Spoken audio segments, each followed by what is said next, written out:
Hi Ashley, thank you for your video. I enjoyed hearing what you found on the informed consent document from North Carolina. I noticed that it was important to you and very first thing mentioned on that document, what happens to a client should the counselor be unable to provide services.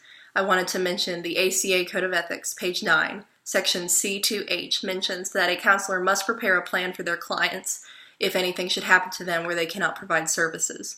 So no matter what state you're from or what informed consent document you're looking at, that rule applies to all licensed professional counselors.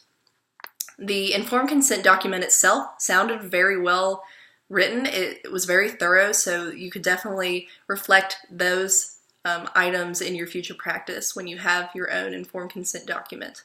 It was well versed in payment information. Reminds me of the section of ACA Code of Ethics A2B. It mentions counselors must provide their clients with very thorough written, signed, and verbally given billing procedures, fee procedures, any kind of cancellation fees, notices, and if you don't notice, what kind of fee is involved with that. Just all the arenas of fees must be provided to the client.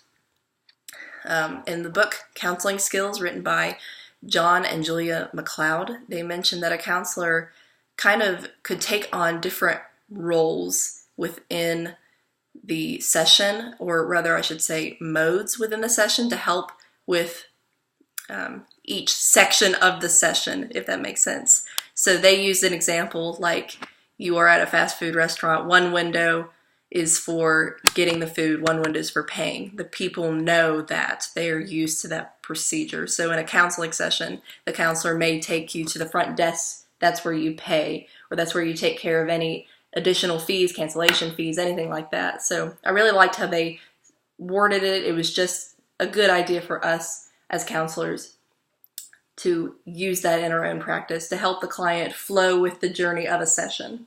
So thank you for your video, and I hope you enjoyed my response. Have a great day.